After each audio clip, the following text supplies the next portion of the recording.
yang mengerti asuransi itu lebih banyak daripada yang membeli. Akan ada kewajiban nanti. Nah ini gimana nih Mas Billy? Tanggung jawab hukum pihak ketiga. Iya. Atau kalau di liability namanya. Third party liability. Sebenarnya di negara-negara maju, even di Singapura, di Malaysia juga sudah diwajibkan. Amerika itu wajib semua. Udah diwajibkan. Jadi karena memang kan itu jadi tanggung jawab kita kepada orang lain.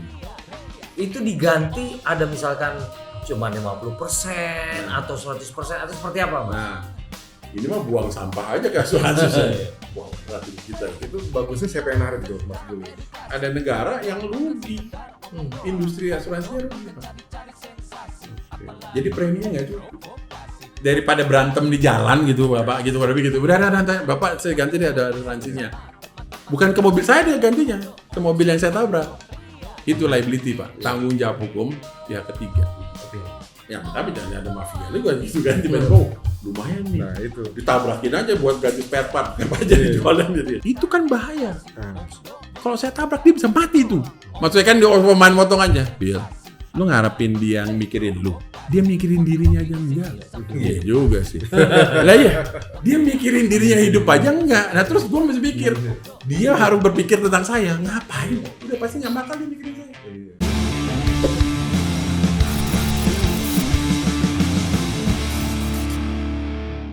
Oke, Mbak. Sekarang kita mau ngobrolin apa nih? Asuransi kendaraan bermotor. Wih, asuransi. Nah, tentunya Wajib hukumnya. ya, kita nggak ngobrol cuma berdua nih, tapi udah ada tamu kita nih. Ketua Dewan Asuransi Indonesia, Mas Julius Bayangkara, atau biasa kita panggilnya Mas Billy. Billy Nah, ya. seru. Nah, kita mau bahas apa dulu nih yang mengenai tadi asuransi kendaraan motor gimana maksudnya, Mbak? Ya kan ada rencana mewajibkan pemilik kendaraan bermotor untuk mengasuransikan kendaraannya ya, Mas Billy ya. Ini sesuai dengan di Undang-Undang P2SK. Soalnya menarik juga sih kalau bicara asuransi kendaraan bermotor, Mas Billy. Iya. Kalau kita, ini kan sebenarnya kalau kita mau beli mobil atau motor, ini menarik nih antara kita beli cash sama kita beli kredit. Ya. Bayangan kita kan sebenarnya kalau orang beli cash itu harusnya kan dealernya pasti akan seneng dong. Tidak senang dia bro. Nah sekarang Karena malah sombong. Orang yang beli cash itu dianggap sombong. Sombong itu kan nggak bagus dalam gitu ya? agama. Oh iya. Maka dia nggak Jadi suka. mendingan suruh kredit aja Suruh mendingan kredit gitu. aja. Nah, kelihatannya ada bias di situ tuh Mas. Iya, Nah, iya. mungkin bisa diceritakan sebenarnya mengenai asuransi kendaraan bermotor ini sih Mas. Iya, makasih nih. Jadi gini, memang asuransi kendaraan motor tuh salah satu dari kelas bisnis yang signifikan di industri asuransian. Jadi ada kalau buat asuransi umum ya, yang paling besar tuh properti, kemudian ada kredit, dan sekarang ketiga sekarang asuransi kendaraan bermotor. Nah asuransi kendaraan bermotor menurut saya menarik karena tadi tuh pertanyaan tadi, kenapa leasing dealer itu lebih suka kalau belinya kredit atau leasing daripada itu. Memang bisa jawab sebenarnya orang kredit lainnya. Tapi kalau dari sisi saya sebenarnya, kalau saya beli mobil pun, karena nampaknya mereka dapat insentif lebih. Teman-teman yang pemasar Sales itu, ya pemasar. Sekali lagi saya percaya bahwa mereka adalah bagian dari ekosistem Pak. Gitu kan, kalau saya bicara ekosistem sekali lagi Pak, kita jangan zero sum kan, harus win-win. Nah memang kayaknya begitu dia jadi bagian dari ekosistem kita itu, jadi akhirnya dia dapat insentif lebih Pak. Makanya menurut saya dia lebih semangat kalau menggunakan leasing karena ada juga bagian dari industri perasuransian yang nempel di leasing, sehingga bisa jadi dapat insentif. Mungkin itu sih jadi penyebab. Makanya kalau lihat ya, kalau saya juga beli mobil juga begitu. Udah Pak, ini aja Pak, langsung keluar. Ada 3, ada 4, nggak ada 3, 4 ilustrasi keluar segala macam. Luar biasa saya bilang gitu. Apalagi sekarang kan ada yang bunga nol, macam-macam kan itu kan, bunganya cuma DP 0 ya. DP 0, saya bilang luar biasa. Memang kalau itu-itunya. Sebenarnya gini, secara lembaga secara financial advisor gitu kan bilang memang ada yang bilang sih lebih baiknya leasing aja. Karena pengeluaran kita jadi termanage lah gitu. Itu juga bagus sih sebenarnya. Terus di ujung-ujungnya tentu jadi aset. Di ujungnya ada buat kita juga kan. Hitungannya jadi kayak tabungan jangka panjang ya. Tabungan kita udah bisa pakai walaupun saya belum bisa beli. Iya. Iya kan? Iya kan saya udah bisa pakai, belum bisa beli, jadi nyicil aja. While nyicil saya udah bisa pakai. Kalau bicara tadi asuransi kendaraan bermotor Mas, ada riset nggak sih sebenarnya seberapa ibaratnya masyarakat yang aware terhadap berasuransi kendaraan bermotor ini, Mas? Kalau di kota besar kayaknya sudah lumayan tinggi, Jakarta, Surabaya, itu sudah lumayan tinggi. Kenapa? Kalau kita lihat ya memang sudah mulai dibutuhkan. Terlepas dari jadi gini, kalau saya boleh cerita gini sebagai ketua Dewan Asuransi Indonesia ya. Asuransi itu produk yang menarik. Produk yang sebenarnya orang nggak semangat beli, benar Pak? Iya. Kita kan nggak pernah bangun tidur pagi-pagi. Saya hari ini hari yang enak nih buat beli asuransi, nggak ada. Nggak ada orang bangun tidur hari ini enak nih beli kue tiaw, beli ayam goreng. Semangat itu beli jeans, beli baju, beli sneakers kan gitu. Semangat baru gajian. Nggak ada baru gajian. Hari ini gue mau beli asuransi, kayaknya semangat nggak ada. Kenapa? Kalau dalam analisa saya, orang beli asuransi itu biasanya karena beberapa sebab. Satu syarat dari satu perjanjian ya tadi kredit dan segala macam. Kedua karena adanya jadi syarat. Kedua adanya kewajiban. Ya BPJS dan segala. Jadi ada asuransi wajib dan segala macam gitu kan. Dan ketiga baru sebenarnya bicara soal risk management. Ada orang yang butuh ya kalau udah kena masalah gitu kan. Nah kalau saya lihat khususnya di kota besar kasus asuransi kendaraan bermotor, ya itu sebenarnya triggernya mulai dari teman-teman di pembiayaan kan. Orang-orang mulai beli karena nempel dengan bank dan leasing. Tapi begitu menikmati klaimnya lumayan kok enak ya, cepat kan? Iya. Udah jadi ada teman kejadian waktu itu, dia teman beli mobil cash, dicuri Pak mobilnya. Dan dia nggak beli asuransi zaman itu, masih beberapa tahun lalu tuh ya nggak perlu beli asuransi lah. Nangis Pak. Wah kalau tahu gini gue beli pakai leasing aja deh gitu. Maksudnya sebenarnya bukan nggak pakai leasing. Kalau gue beli leasing sebenarnya gue ada asuransi. Kalimat dia sebenarnya kan begitu. Nah berarti mulai ada kebutuhan Pak. Gitu. Ini menurut saya di kota besar terlihat saya mesti apresiasi buat teman-teman di pembiayaan dan perbankan yang membantu pembiayanya itu menempelkan asuransi kan sebagai bagian dari produknya mereka. Akhirnya kalau saya bilang kita bentuk noise-nya Pak, kita bentuk keramaiannya. Begitu keramaiannya terbentuk, orang kan aja beli kan. Ya kan, teman-temannya, ketabrak kok gampang gitu kan. Terus tadi statement-nya, kalau tahu gini gue mendingan beli pakai leasing. Sebenarnya kan bukan gitu. Kalau tahu gini gue di asuransi. Kan sebenarnya gitu kan sebenarnya. Iya. Nah, saya lihat kebutuhannya udah makin ada Pak. Saya aja kita mau hati-hati di kendaraan di Jakarta ya maksudnya ya. Iya. Kita hati-hati bawa mobil, tetap atau aja jebret aja. Udah gitu galakan dia lagi yang biasa. Capek. Dan akhirnya kan kita stres ya Pak ya. Bawa mobil, kalau pakai asuransi udah lah ya. Daripada berantem. Santai. Bosnya santai Pak gitu. Apa orang ngaku orang susah, aduh susah kita. Kita zolim banget kita mau cari orang susah gitu ya. Udah deh Pak gitu. Nah menurut saya sih satu kebutuhannya udah makin ada Pak. Kedua karena memang persyaratan dari suatu kontrak. Ketiga karena kewajiban. Tadi karena kewajiban beli BPJS, karena perusahaan harus beli BPJS, kalau macam begitu kan. Terus ya kedua tadi karena kontrak. Saya punya kontrak, saya beli gitu kan. Kalau nggak gitu, saya nggak dapat kontrak, nggak dapat pembiayaannya. Iya kan, hal seperti itu sih Pak. Itu berlaku buat motor juga, Mas Billy. Iya. Tadi kan mobil loh. Iya.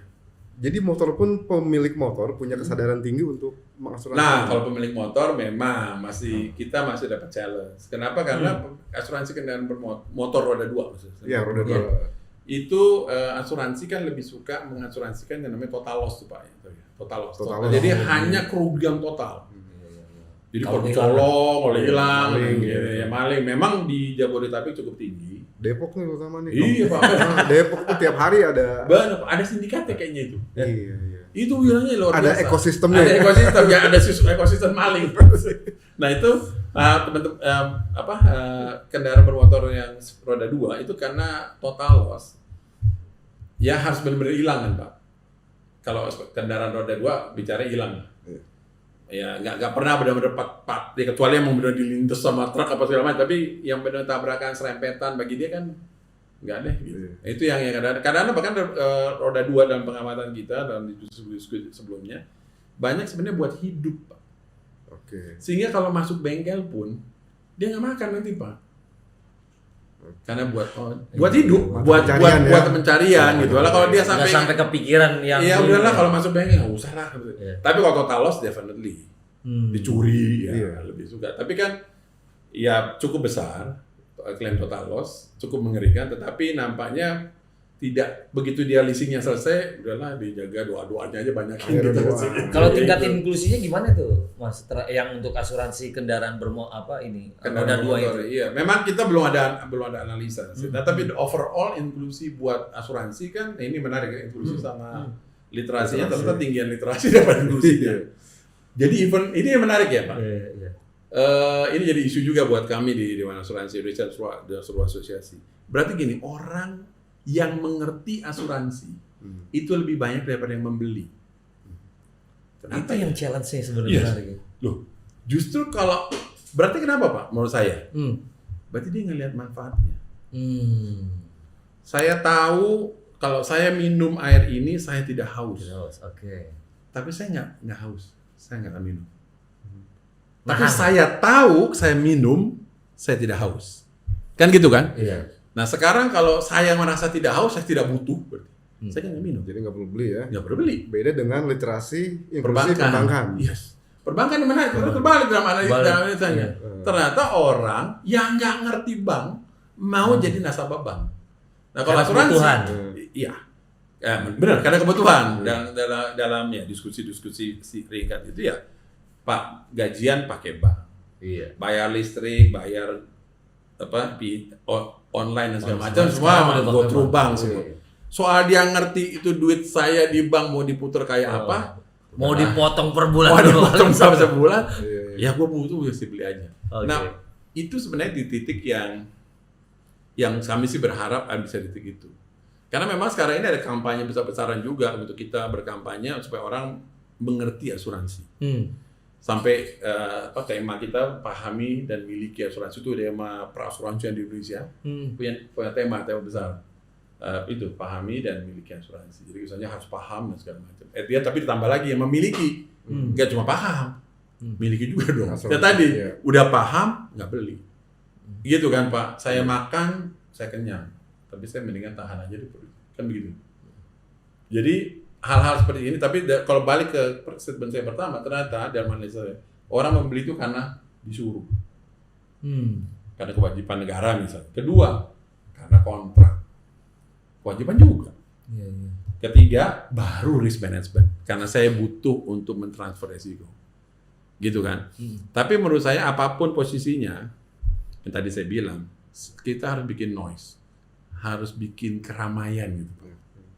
Gitu kan, sometimes yang vibes itu kan sekarang kalau yang pakai online begitu kan, yang ngerti juga, yang penting vibe aja dulu lah gitu kan, vibesnya dapat ya, iya vibe-nya dapat dulu, pokoknya heboh dulu gitu, hits gitu kan, hits dulu soal makanan enak gak enak, pokoknya hits dulu, orang jadi rame kan gitu, begitu rame, enak, nah lumayan, nah begitu, nah harapan kita kan kendaraan bermotor ini luar biasa, gitu kan, tadinya memang di poin 1, poin 2 wajib lah persyaratan kontrak.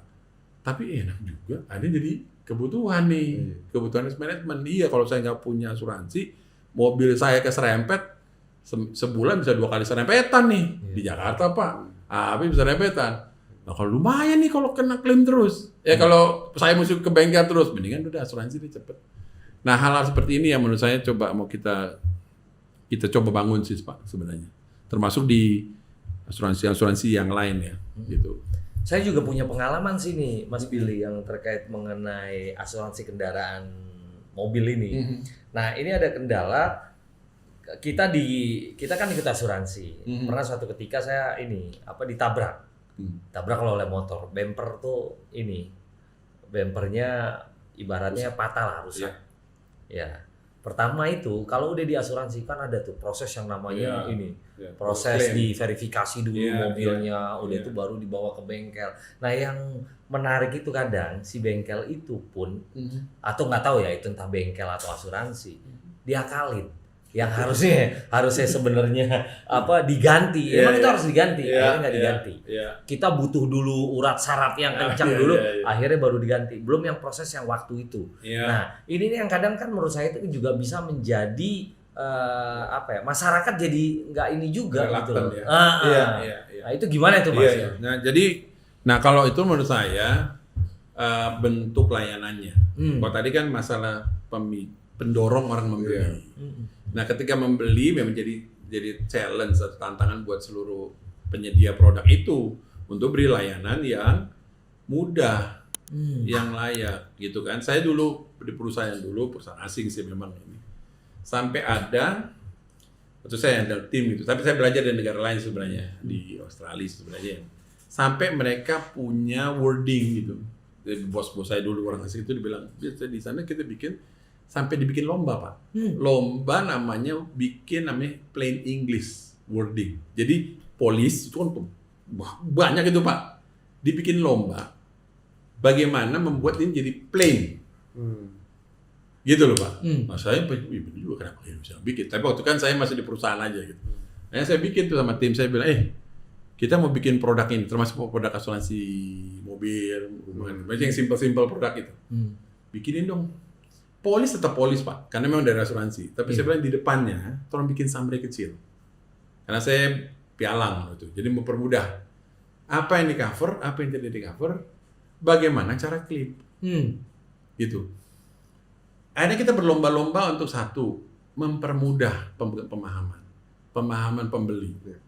Ya kan? Yang jadi masalah kan tadi Bapak bilang, wah, saya mesti diganti. Kok nggak diganti? Atau saya mesti bisa klaim atau nggak bisa diklaim. Itu kan pas suruh baca, kan pertanyaan lagi, baca nggak polisnya, Pak? Ya aduh, polisnya tulisan kecil-kecil, bahasanya begini, bacanya setengah mati. Akhirnya, makanya itu challenge saya. Karena saya kemudian di pialang waktu itu. Saya bilang, coba deh kita bikin. Dijamin, tidak dijamin. Jadi saya challenge ke tim, bikin 1 lembar, bisa nggak lo bikin 1 lembar? Jadi summary, tapi 1 lembar. Isinya cuma yang dijamin dan tidak dijamin, dan bagaimana cara klaim. Itu aja. Polisi tetap ada ya, tapi di belakang tuh. Banyak di belakang, tapi di depannya benar-benar narasi. Begitu aja, saya narasi kecil ini kayak gimana. Jadi cuma poin 1, 2, 3. Ini jamin, nggak jamin. Menurut saya jadi gini, Pak. Balik ke pertanyaan Bapak tadi. Ada drive pembeli. Yang tadi ada 3 poin tadi saya bilang.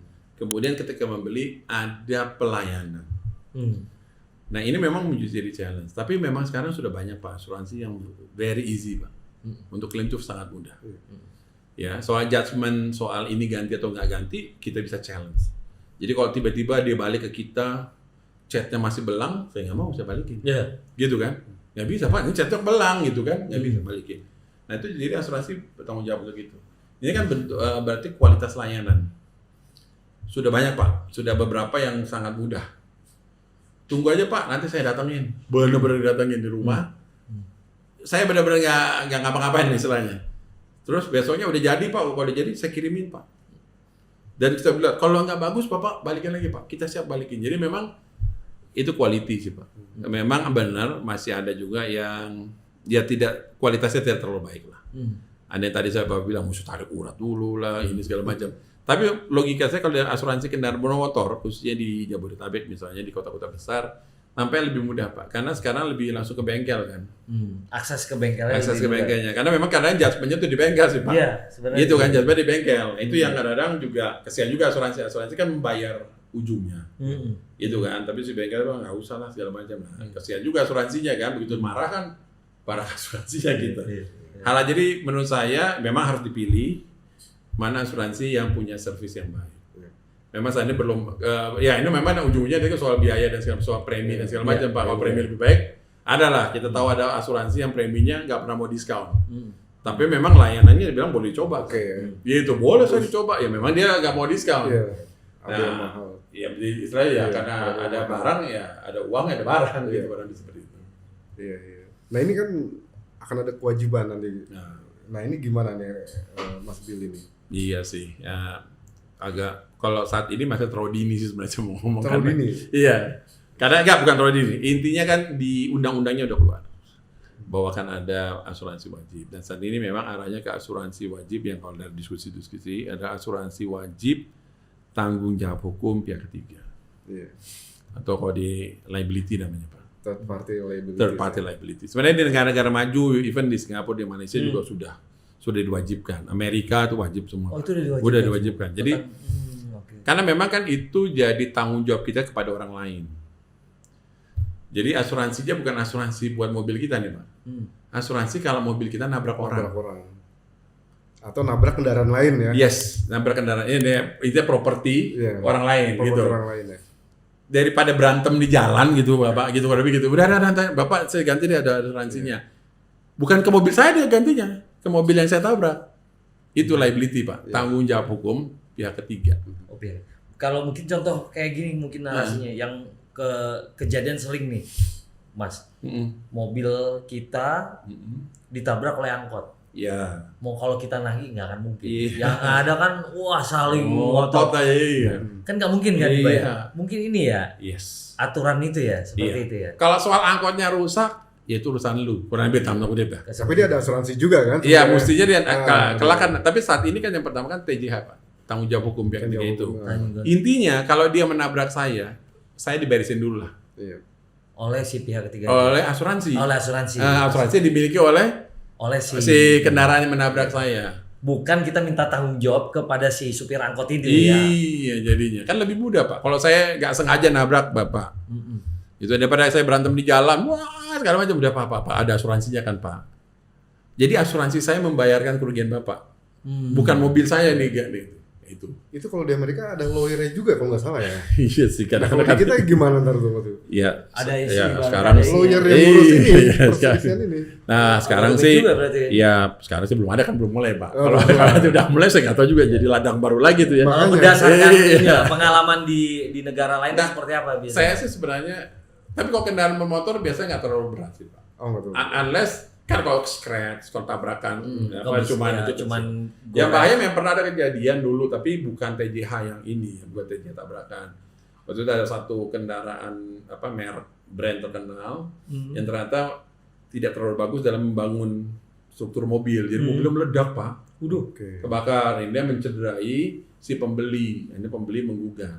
Nah itu saatnya diganti oleh si pabrikan, tapi kan hubungannya bukan sampai tabrakan gitu Pak. Iya. Kayak kasus Bapak tahu ada pesawat kemarin jatuh yang ternyata pas dicek ada 2 kejadian, ya kan, merek Amerika itu Pak. Ternyata pas dicek ternyata memang pesawatnya tidak terlalu sempurna, digugat. Jadi digugat bukan soal kecelakaan, tapi Anda membuat kendaraan yang tidak aman. Nah ini sama-sama gugatan. Tetapi yang dalam kasus yang sekarang mau dijadikan compulsory, setahu saya bukan yang itu. Itu namanya product liability Pak.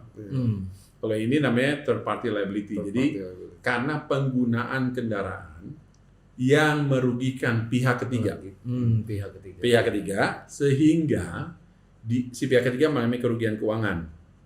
Nah kerugian keuangannya dibayarkan oleh asuransi. Itu Pak. Nah ini penting juga untuk tahu ya Pak. Gini. Apa sih pihak ketiga? Itu penting ya. Siapa pihak ketiga?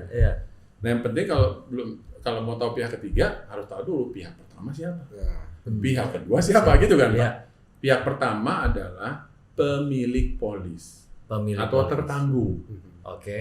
Pihak kedua adalah penerbit polis atau asuransi. Pihak ketiga bukan pihak satu, bukan pihak dua gitu. Yang menggugat ke pihak pertama. Dan gitu. Tadi saya pemilik mobil, saya punya asuransi TJH dari asuransi A. Amit-amit tuh Pak, saya nabrak tukang beca. Ya, katanya masih di mana nih? Gue bukan tukang beca. Saya nabrak kendaraan lain lagi. Kan dia bukan saya, pihak pertama, bukan asuransi kan, pihak kedua. Nah, dia marah nih karena ada kerugian keuangan. Nah, itu saya transfer risiko saya yang harus diganti jadi asuransi yang ganti. Itu Pak TJH ini. Dan itu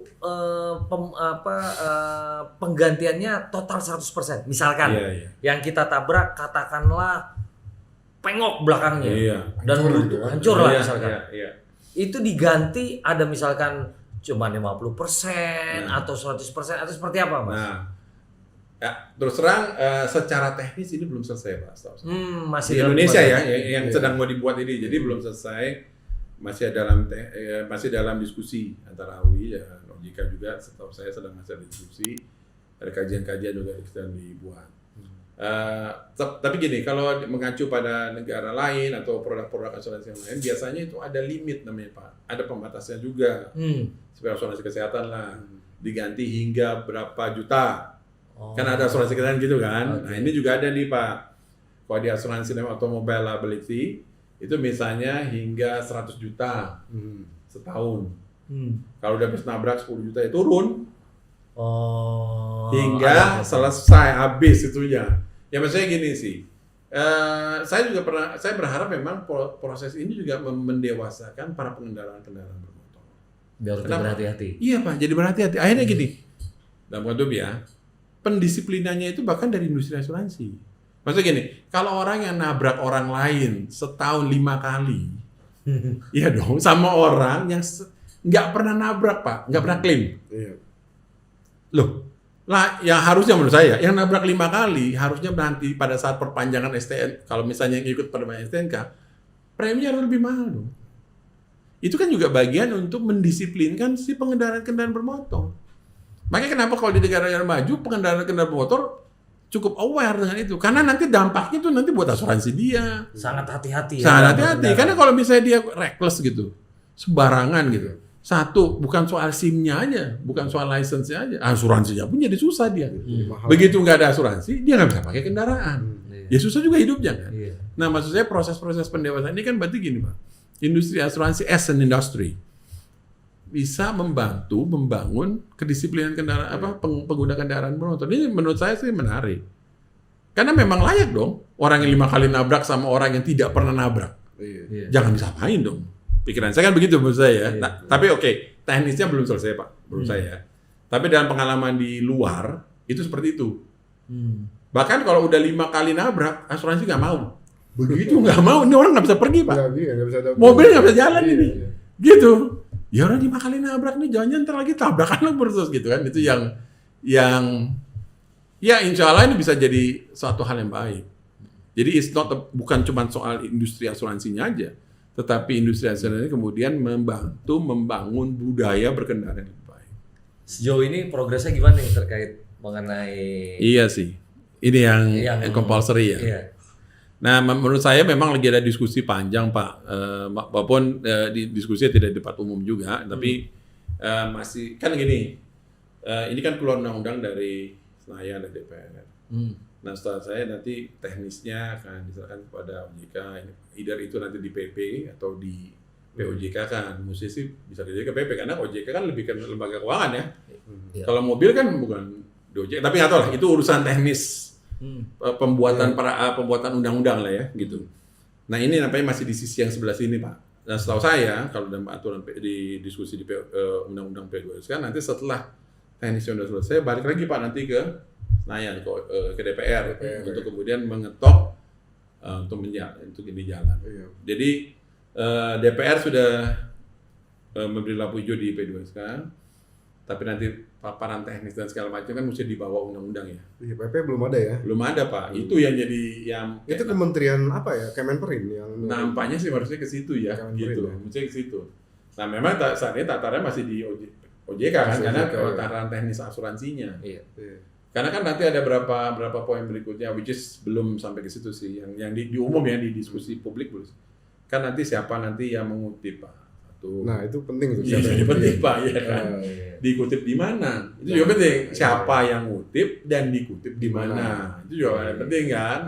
Gitu. Apakah Pemdanya kah, Samsat atau polisi maksudnya atau asuransinya jangan-jangan bawa sana. Itu kan juga ya semua kan ada opsi-opsi. Ini semua ada konsekuensinya kan. Harusnya begitu. Jadi ya ada yang mau ada yang nggak mau dan ternyata dalam info yang saya dapat ya bentuk jadi kalau dikasih lagi dengan tim yang ternyata banyak mobil di Indonesia yang tidak diperpanjang Pak STNK-nya ya. Dalam angka yang cukup besar gitu bukan kecil tidak diperpanjang tapi masih dipakai kan selama plat nomornya masih hidup ya berarti 5 tahun ya gitu tahun. Kan 5 tahun gitu kan gitu nah, waduh saya bilang yang begini kan nah itu. Karena bagi asuransi, kalau dia bicara bisnis asuransi kan bicara large number Pak, gitu kan, kita harus mencapai angka besarnya, gitu maksudnya. Kalau saya mengasur, ya, contoh bundanya analog ya Pak ya. Kalau saya mengasurkan pohon mangga itu punya 100 buah, ada 3 buah busuk. Dari 100 itu, saya mau tetap mengambil 100. itu baru bilangan besarnya untung. Berarti loss-nya kan 3%. 3/100. Ya kan? Kalau preminya 5%, saya masih untung. Maksudnya secara ekonomi asuransi masih untung. Ya kan? Kalau saya kasih premi 5%, mahal juga tuh 5% ya. Tapi tidak wajib, nggak 100-100 aja buah masuk, Pak. Saya cuma dapat 10 buah. Jandalalah dari 10 buah itu 3 buah rusak itu ada di 10 buah. Berarti klaimnya 30%. Mau premi 5%, ya nggak masuk, Pak. Tapi kalau saya dapat large number-nya 3% cukup, 5% jadi cukup. Ya, ini cuma bicara mudahnya ya Pak ya. Nah itu juga tantangan yang mesti kita pikirkan gitu sih Pak. Jadi jangan nanti yang busuk aja ke sini. Kalau busuk ke sini aja, ini mah buang sampah aja ke asuransi. Wah berat hidup kita. Itu bagusnya siapa yang narik gitu Mas Billy untuk pembayaran asuransinya? Apakah... Iya sih. Ini pribadi Pak, pada ngajar bukan pelanggan asosiasi atau ini ya. Menurut saya ya pada saat perpanjangan surat-surat STNK gitu ya. Per tahun ya berarti. Iya.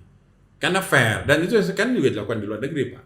Kalau Anda tidak punya polis asuransi, ya itunya jadi nggak bisa diperpanjang, nggak bisa bawa. Dan itu juga yang tadi saya bilang penertiban tadi Pak. Wah ini nabrak kok 7 kali nih seminggu, ya dalam 1 tahun 7 kali nabrak. Kan bisa dipertanyakan. Pasal perpanjangan polisi bisa perpanjangan STNK segala macam bisa tanya, Anda beneran bisa bawa mobil kan gitu.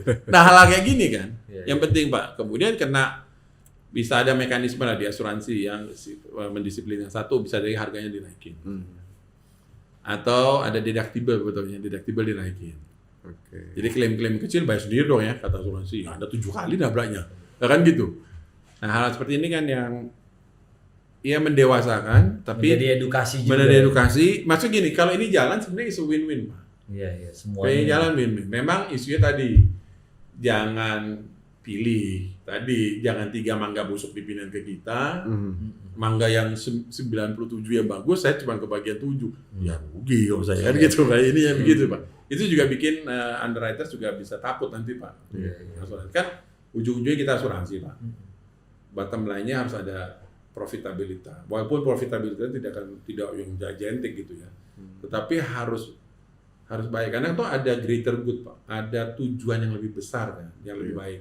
Satu, tadi mendisiplinkan pengguna kendaraan bermotor. Di sisi kita juga ada kenaikan misalnya pendapatan industri perasuransian. Berarti kalau wajib berarti ada premi baru masuk lah Pak. Kira-kira berapa kenaikan pendapatan itu kalau ini wajib nih? Nah ini sih ada lah Pak angkanya. Ada ya? Karena kan tapi besar ya?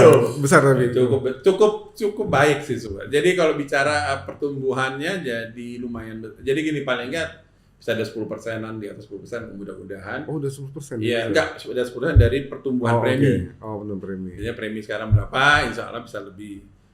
Karena ini masuk jadi ada pertambahan sekitar lebih dari 10% misalnya. Itu sih harapannya. Tapi kan sekali lagi Pak, ini belum bicara teknis. Karena premi ekuivalen sama perhitungan teknis.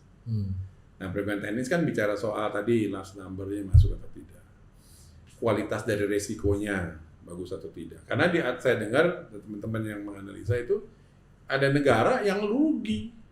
Industri asuransinya rugi Pak. Jadi preminya nggak cukup. Klaimnya gede.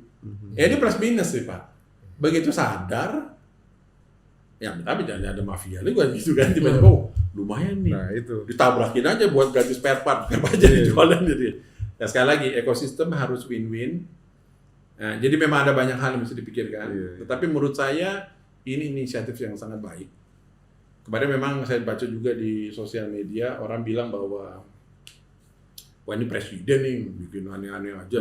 Bukan presiden Pak, ini dari Senayan. Itu kan P2SK ya. Iya dari Senayan. Dan menurut saya sebenarnya ada banyak positifnya. Gitu. Kalau di negara ada contoh yang bagus nggak ini Mas Billy kayak di Amerika, di Inggris? Iya kalau di TPL ini bisa menjadi benchmark. Misalnya satu mobil tuh rata-rata mereka bayar berapa asuransinya? Oh saya sih belum punya data detailnya Pak ya. Gitu. Tapi di negara-negara yang Commonwealth misalnya, negara-negara Barat itu hampir pasti mereka menggunakan perlindungan seperti ini Pak. Karena gini kan di sana kan mengakibatkan kerugian orang lain itu tinggi Pak. Dampaknya. Nggak peduli dia tidak punya keuangan apa tidak yang berkerugian itu kan tetap tinggi. Gitu ya. Dan memang nanti berhubungan sama kesadaran hukum orang Indonesia juga. Ya kan, kalau ada kecelakaan itu merupakan nasib dari Gusti Allah apa memang ada orang yang bersalah yang perlu tanggung jawab, kan begitu kan? Betul. Itu kan pemahaman mereka. Gitu. Nah, tapi di negara lain sih cukup berhasil, Pak. Cukup berhasil. Nah, tapi kita lihat Pak, memang jadi lebih tertib kan? Lebih tertib ya. Iya, lebih tertib penggunaan kendaraan lebih tertib, pembelian pun lebih tertib, Bapak perhatian. Ya kan nggak sembarangan juga. Cuma kayak industri itu kemarin sempat ngobrol juga tuh di Gias tuh dari Gaikindo yang dibilang momentumnya belum pas katanya nih Mas Billy, gimana nih? Terkait kondisi ya. Kondisi ekonomi, ini daya beli masyarakat terutama ini. Setuju sih. Nah, ini sih memang sekali lagi Pak, ini kan harus bekerja sama dengan industri yang lain. Khususnya industri kendaraan bermotor lah. Yang ditakutkan dari teman-teman yang sebelah sana itu kan adalah kemudian jadi biaya tinggi Pak. Biaya nggak lu nambahin aja udah penjualan udah turun gitu kan. Bagaimana kalau ditambahin seperti ini gitu kan. Ada komponen tambahan. Iya, tapi sebenarnya plus minus Pak. Saya diskusi juga teman-teman dari luar negeri sih. Sebenarnya kalau begini Pak, kalau ini dijamin Pak ya. Kerugian spare part itu kan malah dijamin Pak. Benar nggak Pak? Iya.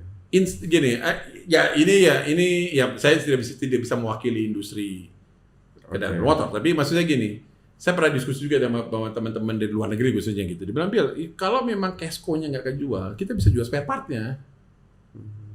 Iya kan Pak? Maksudnya gini, kalau mobilnya nggak kejual HAME juga lah. Tapi setiap kali rusak ada yang beli part yang dibeli, kan sebenarnya itu satu industri yang sama. Gitu. Mestinya saya berharap tapi memang sekali lagi secara teknis belum selesai Pak. Mungkin begitu udah selesai kita bisa bicara juga sama teman-teman dari di sebelah sana. By the way kalau ini jalan spare partnya dibeli nih. Ada opportunity di situ ya. Dibandingkan sama sekarang mobil peot jalan aja. Iya. Karena malas dia. Karena malas. Dia gimana mahal nih? Iya, mahal gitu macam. Gitu kan. Kalau ini kan enggak, yaudah deh selesai. Satu, kita mudah-mudahan enggak ngeliat lagi orang gontok-gontokan di jalan gara-gara serempetan motor pukul-pukulan. Ya nggak usah lah gitu kan. Yang penting selesai gitu. Nah itu sih, dan pada saat bersamaan bisa juga jual spare part-nya kan. Spare part yang serempet-serempet itu. Oh itu menarik kalau itu Mas. Yes, benar. Jadi menurut saya sih ini inisiatif yang baik sebenarnya Pak. Gitu. Karena di negara lain sudah jalan juga. Bukan dapat dari langit terus enggak juga Pak. Ini ada di negara lain menurut saya gitu. Seharusnya ya saya paham sih memang ya pasti pada saat pertama biaya tinggi dong. Mahal dan segala macam. Ada di negara lain yang saya lihat kemudian biaya asuransinya ini dimasukkan ke biaya leasing. Dimasukkan ke pokok pinjaman. Nah, ini kan dicicil juga. Iya kan Pak? Ya cicilnya tetap sama lah. Maksudnya kan cicilnya kalau dulu, ini pura-pura aja Pak ya. 500.000 per bulan gitu ya. Terus tambah dengan ini jadi 510.000. Ya, masih oke sih gitu. Ya, selama bisa dimasukkan ke pokok pinjaman. Itu perlu dipikirkan oleh lembaga pembiayaan sebenarnya. Kalau itu dimasukkan ke situ, jadi biaya mobil ya. Jadi biaya kendaraannya gitu kan. Nah, kalau bisa masuk itu saya rasa sih bisa menarik. Nah, nanti nentuin berapa harus bayar ganti rugi siapa tuh nanti Mas Billy itu? Nah, ini kalau ini kan belum mulai Pak. Jadi saya belum bisa komentar. Tapi kalau saya lihat yang di industri, kalau saya lihat yang liability asuransi liability yang lainnya. Sebenarnya kan gini Pak. Penilainya nanti adalah lembaga yang ditunjuk. Sebenarnya kan gini. Kalau ada tabrakan, kalau saya menabrak mobil Bapak atau mau saya menabrak motor saya nabrak Bapak gitu, kendaraan Bapak. Ya, nanti kotor-kotoran kan Pak? Pasti. Ini 1 juta nih, 2 juta, 3 juta. Wow, ini 500.000 bisa. Bawa aja Pak ke bengkel. Iya kan? Bengkelnya kan rekanan asuransi. Iya kan Pak? Nanti bengkelnya yang bilang. Yang menentukan. Iya, saya beresin semua Pak. Berapa? Udah saya ngomong asuransi. Iya kan Pak? Dan bahkan kan ada, ya kita udah tahu sama-sama ya, kan udah ada kesepakatan kadang-kadang antara bengkel sama asuransi, misal satu panel berapa, biaya ganti panel, itu ada tuh Pak misalnya contoh satu panel ini bukan dikutip, maksudnya 1 juta misal contohnya ya gitu. Ya udah kalau yang rusak satu panel 1 juta. Daripada berantem tengah jalan ini 3 juta, 10 juta, 5 juta. Masing-masing nggak tahu harga. Iya nggak tahu, sama-sama orang yang nggak ngerti tapi berantem pukul-pukulan. Saya bilang ya insya Allah mudah-mudahan dengan ada ini malah nggak jadi kan. Udah nggak usah pukul-pukulan lah Pak. Gitu kan. Selesai udah asuransi telepon. Pokoknya kan mobilnya mulus lagi ya Pak. Iya kan penting. Bukan soal 5 juta. Toh nggak ngambil juga Pak 5 jutanya. Nggak ngambil. Iya kan ngambil kan bayarnya ke bengkel kan ya udah. Itu maksud saya. Jadi it's a good thing. Gitu jadi peradaban berkendaraan. Bapak tahu lah kendaraan motor di Jabodetabek kan bukan cuma Jabodetabek, hampir seluruh Jawa lah kalau saya lihat. Ampun. Kalau saya itu ya bukan kalau kendaraan apalagi kendaraan motor roda 2 kadang-kadang kan gitu saya bilang wih mobil gitu. Saya suruh komplit kalau saya bawa mobil saya merasa kata teman saya, Bill gini, itu kan bahaya. Kalau saya tabrak dia bisa mati tuh. Maksudnya kan di pemain motong aja, Bill. Lu ngarepin dia yang mikirin lu. Dia mikirin dirinya aja enggak. Iya juga sih. Lah iya, dia mikirin dirinya hidup aja enggak. Nah terus gue mesti pikir, dia harus berpikir tentang saya. Ngapain? Udah pasti nggak bakal dia mikirin saya. Mikirin dia aja dia nggak mikirin. Gitu sih Pak. Makin hot nih bro. Seru. Udah lebih dari 30 menit nih. Oh, kepanjangan deh. Edit yang penting kita benar-benar dapat nih pemahaman mengenai asuransi kendaraan ya. Ya nanti akan masih terus digodok ya Mas Billy ya. Masih digodok. Nanti pasti tentunya kita akan ada pembahasan lanjutan palingnya ya. Karena 2025 harus sesuai BLKS kan tahun depan. Kita tunggu tahun depan ya aturan ini. Atau kalau nggak nanti gini Pak, kalau sebelum di launching kan pasti udah keluar nih. Iya, joklistnya.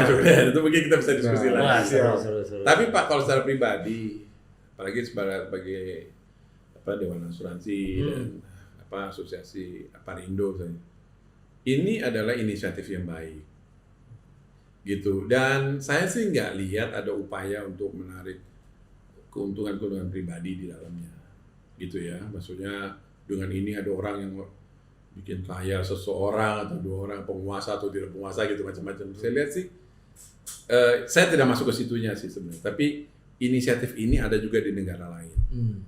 Dan inisiatif ini kalau kita analisa cukup baik. Ya nggak semua terbaik, pasti ada celah-celahnya. Wah nanti ada mafianya, ada ininya, gimana ya. Banyaklah orang bisa ngomong. Tetapi inisiatif ini as a whole inisiatif yang baik, Pak. Satu, baik untuk peradaban berkendaraan kita tadi berkali-kali saya bilang. Kedua, bagus juga buat industri saya nih, industri perasuransian. Ketiga juga ini Pak ya. Jadi ada semacam dampaknya tuh menurut saya kita jadi bertanggung jawab atas diri kita. Gitu loh Pak. Salah satu persoalan yang termasuk di industri saya, di industri kita adalah kesulitan bahwa sometimes teman-teman tuh nggak mau bertanggung jawab atas dirinya. Kita nggak berdua harus kondak kita ya. Kan memang tertampak di kendaraan di jalanan lalu lintas kita Pak. Iya. Nggak bertanggung jawab mau bertanggung jawab atas orang, atas dirinya aja nggak bertanggung jawab Pak. Iya kan begitu kan. Nah tapi dengan adanya ini harus dicatat. Kan jadi catat Pak, serempetan dicatat kan gitu kan, karena harus ke bengkel segala macam. Jadi kan bertanggung jawab atas dirinya. Jangan dong masa setahun 7 kali nabrak, 10 kali nabrak. Kan gitu kan. Nah jadi akhirnya membangun menurut saya accountability, pertanggungjawaban terhadap dirinya. Nah mudah-mudahan dengan ini industri asuransi jadi bagian yang membantu peradaban dalam kutip ya. Iya. Gitu ya, bukan cuma soal bisnisnya aja bayar atau dibayar premi dan bukan soal itu, tapi ada sesuatu disiplin berkendara. Iya Pak, gitu. Seru. Sih Pak, seru. Menarik. Thank you nih Mas Billy. Siap, makasih. Saya terima kasih. Terus Mas Billy. Alhamdulillah. Ya.